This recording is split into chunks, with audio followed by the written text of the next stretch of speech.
Welcome to village cooking style. இன்னும் நம்ம சேனலை சப்ஸ்கிரைப் பண்ணாதவங்க சப்ஸ்கிரைப் பண்ணுங்கள். இன்றைக்கி நம்ம பார்க்க போகிற ரெசிபி ஈஸி அண்ட் சிம்பிளாக செய்கிற சாண்ட்விச் பன். வாங்க அதுக்கு தேவையான பொருட்கள் என்னென்னு பார்க்கலாம். இங்கே நான் ஒரு பெரிய வெங்காயம் எடுத்து சின்ன சின்ன பீசஸாக கட் பண்ணி வச்சுருக்கேன். தக்காளி, ஒரு பெரிய தக்காளி எடுத்து சின்ன சின்ன பீசஸாக கட் பண்ணி வச்சுருக்கேன். கொஞ்சம் கொத்தமல்லி தழை வச்சுருக்கேன். ஒரு மீடியம் சைஸ் உருளைக்கிழங்கு எடுத்து சின்ன சின்ன பீசஸாக கட் பண்ணி தண்ணியில் சேர்த்து விட்டுருக்கேன். சின்ன பன்னு சின்ன பன்னு, பெரிய பன்னு கிடையாது, சின்ன பன்னு 6 பீசஸ் எடுத்து வச்சுருக்கேன். 1/2 ஸ்பூன் ஜிஞ்சர் கார்லிக் பேஸ்ட் வச்சுருக்கேன். ஒரு 5-6 பீன்ஸ் பொடியாக கட் பண்ணி வச்சுருக்கேன். பாதி கேரட் கட் பண்ணி வச்சுருக்கேன். கொஞ்சம் கேப்சிகம் எடுத்து வச்சுருக்கேன். 1/2 spoon chilli powder, 1/4 spoon garam masala வச்சுருக்கேன். ஒரு 10 பீஸு பட்டர் வச்சுருக்கேன். இதுக்கு தேவையான பொருட்கள். இப்போது ஸ்டவ் ஆன் பண்ணி ஒரு கடாய் வச்சு கடுகு போடுறேன். கடுகு பொரியுது பாருங்கள். கடுகு பொரிஞ்ச உடனே நம்ம ஃபஸ்ட்டு வெங்காயத்தை சேர்த்து விடணும். வெங்காயத்தை சேர்த்து விட்டு வதக்கி விடணும்.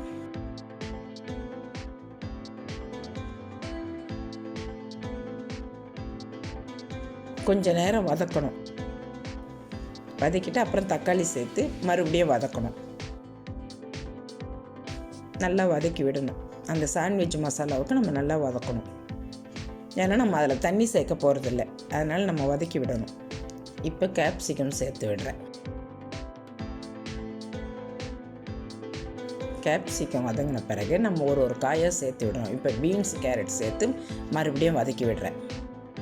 பீன்ஸ், கேரட் சேர்த்துட்டு நல்லா வதக்கி விடணும். இப்போ எல்லாம் ஒன்றா மிக்ஸ் ஆகி வதங்குது.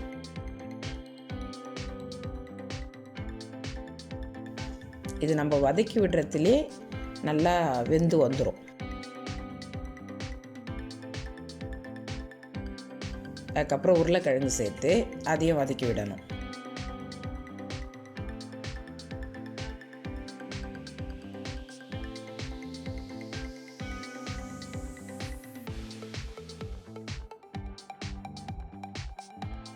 காய் வேகிறதுக்கு அதுக்கு தேவையான அளவு உப்பும் சேர்த்து விட்டுறேன்.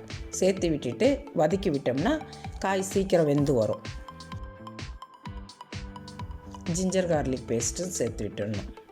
ஜிஞ்சர் கார்லிக் பேஸ்ட்டு சேர்த்துட்டு நம்ம அந்த ரா ஃப்ளேவர் போகிற வரைக்கும் வதக்கி விடணும்.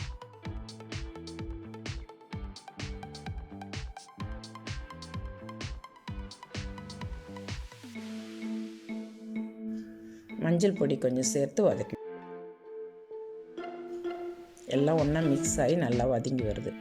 இந்த ஸ்டேஜில் நம்ம எடுத்து வச்சோம் இல்லைங்களா, 1/2 ஸ்பூன் மிளகாய்த்தூள், 1/4 ஸ்பூன் கரம் மசாலா, அதை சேர்த்து நல்லா எல்லா இடத்துலையும் நல்லா மிக்ஸ் ஆகிற அளவுக்கு நல்லா வதக்கி விடணும். நல்லா கிளறி வதக்கி விடணும்.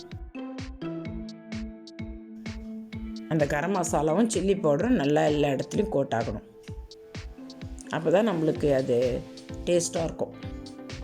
இப்போ நம்ம வதக்கினதுலேயே ஆல்மோஸ்ட் ஒரு 75% இந்த வெஜிடபிள்ஸ்லாம் வெந்துடுச்சு. இப்போ நம்ம கொஞ்சம் நேரம் மூடி வைக்கணும். மூடி வச்சு ஒரு 2 மினிட்ஸ் கழித்து, 2 நிமிஷம் கழித்து நம்ம திறந்து பார்த்தா நல்லா வெந்திருக்கும். இப்போ எல்லாம் நல்லா குக் ஆகிடுச்சு. அவ்வளோதான். இப்போ சாண்ட்விச் மசாலா ரெடி ஆகிடுச்சு. இப்போ நம்ம மல்லித்தழை தூவி ஸ்டவ் ஆஃப் பண்ணி வச்சிடணும். சாண்ட்விச் மசாலா ஃபைனாக ரெடி ஆகிடுச்சு. இப்போ பன்னை 2 பீஸாக நான் கட் பண்ணி வைக்கிறேன். வச்சு இந்த மாதிரி நம்ம பன்னை கட் பண்ணிக்கணும்.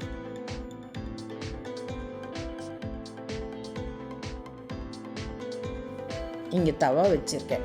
ஸ்டவ் ஆன் பண்ணி ஒரு தவா வச்சுருக்கேன். அதில் பட்டர் சேர்த்து விடுறேன். பட்டர் சேர்த்து அது மெல்ட் ஆன உடனே ஆகுது.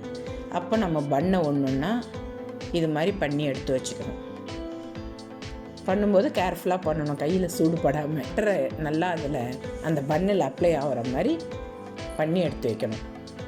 அப்ளை பண்ணி எடுத்து வைக்கணும்.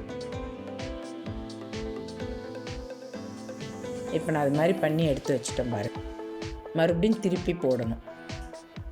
இந்த பக்கம் கொஞ்சம் நல்லா ரோஸ்ட் ஆகணும். அது அப்போ தான் நம்மளுக்கு நல்ல டேஸ்ட்டாக வரும். அந்த பட்டரில் 2 பக்கமும் ரோஸ்ட் ஆகணும். திருப்பி போட்டு நம்ம ரெடி பண்ணி வச்சோம் இல்லைங்களா அந்த மசாலா, சாண்ட்விச் மசாலா, அதை நம்ம ஒரு ஸ்பூன் எடுத்து இதில் வச்சு ரெடி பண்ணணும். ஒரு 1/2 லேயரில் நம்ம அந்த சாண்ட்விச் மசாலா வச்சுட்டு இன்னும் இருக்கிற அந்த 1/2 லேயர் எடுத்து அது மேலே மூடி விட்டு நம்ம ரெடி பண்ணிடணும். அவ்வளோதான். இப்போ நம்மளுக்கு அருமையான சாண்ட்விச் பன் ரெடி ஆயிடுச்சு. இது குழந்தைங்கள்லேருந்து பெரியவங்க வரைக்கும் விரும்பி சாப்பிடுவாங்க. நீங்கள் மறக்காமல் ஒரு முறை ட்ரை பண்ணி பார்த்துட்டு உங்கள் ஃபீட்பேக் என்னன்னு சொல்லுங்கள். இந்த வீடியோ உங்களுக்கு பிடிச்சிருந்தா லைக் பண்ணுங்கள், கமெண்ட் பண்ணுங்கள், மறக்காமல் உங்கள் ஃப்ரெண்ட்ஸுங்களுக்கு ஷேர் பண்ணுங்கள். இன்னும் நம்ம சேனலை சப்ஸ்கிரைப் பண்ணாதவங்க சப்ஸ்கிரைப் பண்ணுங்கள். தேங்க்யூ.